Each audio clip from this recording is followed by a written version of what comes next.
का दौरा है सबसे पहले, और मिथिलांचल के लिए क्या इरादा है आपका इस विधानसभा में? मैं तो खैरा में एक तालीमी प्रोग्राम में मुझे शामिल होना है, उसी इरादे से आया हूँ। लेकिन जाहिर है एमआईएम के शायदाइयों का अपना तरीक़ा रहा है कि जब भी किसी रफ़ीक की आमद की खबर होती है परवानों की तरफ लोग जमा हो जाते हैं। और मुजफ्फरपुर के बाद ही जब मेरी खबर मिली है कारवां की, जनाब इंजीनियर आफ्ताब अहमद साहब की, अजीज़ी आदिल की, परवानों के एक बड़ी जमातों ने हर जगह जिस तरह से इस्तकबाल किया है, लगता है कि इस वक्त मिथिलांचल में पार्टी अपने शबाब पर है और काफ़ी इम्कानात हैं यहाँ। मैं यहाँ के नौजवानों के हौसलों के लिए उन्हें मुबारकबाद देता हूँ कि मिथिलांचल के नौजवानों ने काफ़ी जोश और जज्बे के साथ पार्टी का दामन थामा है। और हमारे मिथिलांचल के जितने भी जिन लोगों का नाम अभी अजीज़ी आदिल हसन साहब ने कहा है, हमारे पार्टी के जो लीडर हैं उन्होंने बड़ी मेहनत की है, जो इसकी दलील है। जिस तरह अभी जोश खरोश आपने देखा मिथिलांचल में, क्या यही जोश खरोश के साथ जो पार्टी टिकट भी देगी लोगों को? नहीं, जाहिर है पार्टी टिकट के ताल्लुक से आपको समझना चाहिए कि पार्टी 243 जगहों पर इलेक्शन नहीं लड़ने जा रही है और हम हकीमाना तौर पर इलेक्शन लड़ेंगे हिकमत के साथ। सिर्फ हंगामा मचाना मेरा काम नहीं है। अभी तो हम लोगों ने गठबंधन के लिए ख़त दिया था, उससे आप लोग वाकिफ़ हैं। गठबंधन के लोगों का जो जवाब है उससे भी आप वाकिफ़ हैं। अब हमारे लिए एक दूसरा रास्ता बचा है, या तो हम तन्हा इलेक्शन लड़ें या फिर गठबंधन करें। तो अभी हमारे कई ऐसी पार्टियां हैं जिनकी तरफ से काफ़ी दबाव है कि हम गठबंधन करें। हम अनकरीब इस पर फैसला लेंगे कि थर्ड फ्रंट बनाकर, चूँकि पिछले दिनों में भी 2020 के इलेक्शन में भी हम लोगों ने ग्रांड डेमोक्रेटिक सेकुलर अलायंस बनाया था और उसी के साए तले इलेक्शन लड़ा था।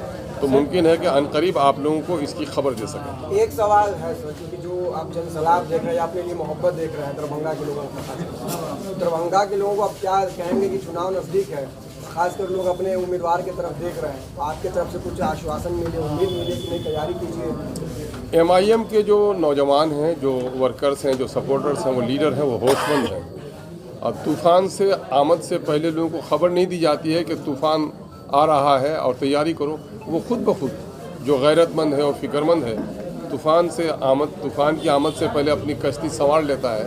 तो यकीनन है कि आने वाले इलेक्शन से पहले अपनी तमाम तर जिम्मेदारियों को अदा करने के लिए हमारे जितने भी वर्कर्स हैं, यकीनन है कि वो मजबूत हो गए। आपने कहा कि गठबंधन में आपको जगह नहीं मिली, तो आपकी रणनीति कुछ अलग और गुप्त रहेगी? नहीं, मेरी रणनीति गुप्त और अलग नहीं रहेगी। अभी गुप्त है इस मामले में कि मैंने ये कहा है कि गठबंधन वालों ने हमें नकार दिया है और हमने कोई कमज़ोरी की वजह से अपना प्रपोजल नहीं दिया था। हर चंद के उन्होंने 4 लोगों को छीना है हमसे, मेरे सीने पे खंजर घोंपा है, उसके बावजूद भी दिल पे पत्थर रखकर हमने प्रपोजल दिया। हमने प्रपोजल इसलिए दिया कि बिहार में सेकुलरों का बिखराव न हो और सांप्रदायिक शक्तियों को फिर से कदम जमाने का मौका नहीं मिले। इस मेरे उदारता को गठबंधन के लोगों ने शायद इस अंदाज से लिया होगा कि हमारे लिए कोई ख़तरा है। हम ऐसा कुछ नहीं, हमने अपनी जिम्मेदारी अदा कर दी। सबसे बड़ी अदालत आवाम की अदालत है। हमने आवाम की अदालत में अपना मुकदमा पेश कर दिया कि मुफाहमत करने के लिए हम तैयार हैं। सीटों के बारे में भी मेरी कोई ज़िद नहीं थी और उसके बावजूद भी ये हमें शामिल करने के लिए तैयार नहीं है। और मेरे ऊपर ये बता दें कि हमारा कोई कॉम्युनल एजेंडा कभी रहा है, मेरे लीडर का रहा है। 10 सालों से पार्टी काम कर रही है बिहार में। 5 सालों से बहुत ही एक्टिव रोल अदा कर रहे हैं हम लोग असेंबली में। असेंबली और असेंबली से बाहर दलितों के, पसमानदों के, महरूमों के, मजलूमों की आवाज़ उठाने में जो हम लोगों ने रोल अदा किया है, उससे पार्टी की जो छवि है वो आपके सामने में। लेकिन मसला ये है कि कुछ लोग मुसलमानों के ऊँट को तो लेना चाहते हैं, लेकिन मुसलमानों के दरमियान में लीडरशिप को उभरने नहीं देना चाहते हैं। शायद अब लोगों को ये भी तय करने का वक्त आया है कि माई समीकरण जो है इसका मानी क्या है ना। कुछ लोग कहते हैं कि माई समीकरण का मतलब अलग अलग निकालते हैं। तो अब लोग समझें, माइनॉरिटी के लोग समझें कि जब माइनॉरिटी इन 70-75 सालों के बाद एक ऐसी लीडरशिप आई जिसको लीड एक माइनॉरिटी का शख्स कर रहा है, क्या दाढ़ी टोपी वाला आदमी किसी पार्टी का लीडर हो गया तो क्या उसको आप बाजू में बैठने नहीं देना चाहते हैं? तो ये अब उनसे सवाल करेंगे जो लोग कल तक माइनॉरिटी के वोटों का अपने आप को ठेकेदार कह रहे थे, ये उनके लिए मसला है। सर, दरभंगा जिला से लगभग 40 किलोमीटर पूरब अलीनगर विधानसभा है। वहाँ महमूद आलम साहब काफ़ी सक्रिय हैं, मैंने उनकी ज़मीन देखी है। तो कोई उम्मीद की किरण उनके लिए? नहीं, पार्टी हमारे तमाम तर लोग, हम लोगों ने पिछले दिनों में भी अपने पार्टी के वसूल और ज़ाब्ते अखलाक को सामने में रखा है कि जो भी उम्मीदवार होंगे फॉर्म भरेंगे और उनसे ये अहद व पैमा लिया जाएगा। पार्टी ने मुनासिब समझा तो टिकट देगी और मुनासिब नहीं समझा तो टिकट नहीं देगी। अगर जिनको टिकट नहीं दिया और वो अपनी जगह पार्टी पे कायम रहा, ऐसे ही लोग हमारे साथ चलने के लायक है। वो नहीं, अगर ऐसा है कि साहब इमामत मिले तो हम नमाज़ पढ़ेंगे और इमामत न मिले तो मस्जिद से बाहर हो जाएंगे, तो ऐसे लोगों को पार्टी की ज़रूरत नहीं है। आप उनको क्यों कर रहे हैं?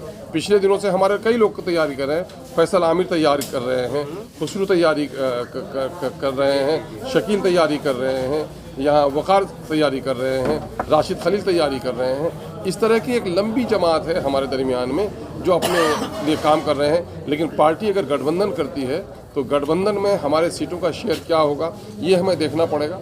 हालात कैसे रहते हैं उसको सामने में रखकर काम करेंगे तो पार्टी, वही पार्टी आगे सर्वाइव कर सकती है जो पार्टी अपने लीडर के फैसले को तस्लीम करे। और हम समझते हैं कि एमआईएम का सच्चा सिपाही वही होगा जो अपने लीडर के फैसले को तस्लीम करे।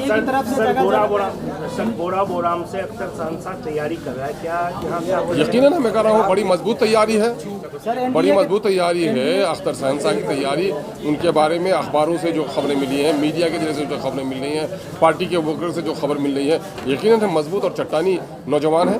हम लोग कोशिश करेंगे कि जिन लोगों का नाम लिया हम लोगों ने, तज्जिया करेंगे। पहले तो पार्टी ये तय करेगी कि बिहार के कितने सीटों में लड़ सकती है। देखो भाई, दहकान अपने फसल को बेहतर बनाना चाहता है। बेहतर बनाने के नतीजे में कुछ फसलें उनके पैरों में दब जाती हैं, है ना, लेकिन फसलों की बेहतरी उनके पेश नज़र है। मुमकिन है हमारे कई लोगों में से, मुमकिन है अख्तरुल इमान को कल टिकट न मिले। एक पार्टी है सर, पार्टी हज भवन में मीटिंग करी मुसलमानों के साथ, मुसलमानों के हित की बात कर रही है, प्रशांत स्वराज की बात कर रही है। उसे कैसे देखते हैं आप? क्या गठबंधन होनी? देखिए, मैं किसी को नहीं, ये इस वक्त इलेक्शन का माहौल है, हर पार्टी चाहेगी कि वो उसको ज़्यादा से ज़्यादा वोट मिले। मैं मुसलमानों की पसमानदगी और बेबसी और लाचारी और महरूमी के लिए जितना दूसरी पार्टियों को जिम्मेदार मानता हूँ, उतना ही मैं मुस्लिम अवाम को भी समझता हूँ कि उसकी गफलत और उसकी सियासी बेशऊरी नहीं हुए, उनको ये दिन दिखाए हैं। इसलिए हम जहाँ अपनी पार्टी से रिश्ता जोड़ने की बात कहते हैं, वही एक दावत देते हैं कि हमारे लोग सियासी शऊर को बेदार करें। यही देखेंगे इसी मुल्क में है, इसी रियासत में है, कुछ आबादियाँ तादाद में कम हैं, लेकिन देखेंगे कि सियासत के ताल्लुक से उनकी हिकमत ऐसी रहती है कि हमेशा वो पावर के साथ रहते हैं। यही वजह है कि उनको नौकरी भी मिल जाती है, उनके मुफाद की बात आवरी भी हो जाती है। तो हमको ये चाहिए सिर्फ जोश और जज्बे से नहीं, बल्कि हम हिकमत के साथ भी अपने सियासी कारवां को आगे बढ़ाएं। सर, बिहार में जगह जगह पोस्टर लगाया जा रहा है कि देश झुकेगा नहीं और विकास रुकेगा नहीं, लेकिन पूर्णिया के अस्पताल से एक ऐसी तस्वीर सामने आई है जहां जिंदे लोगों के पोस्टमार्टम घर तक पहुंचा दिया गया। नहीं, ये तो मामला है ऑफिसों में रिश्वतखोरी की जो गंगोत्री बह रही है और फ़िरका परस्ती को जिस तरह से हवा दिया गया है, अफसरशाही का जो नंगा नाच हो रहा है और ऑफिसों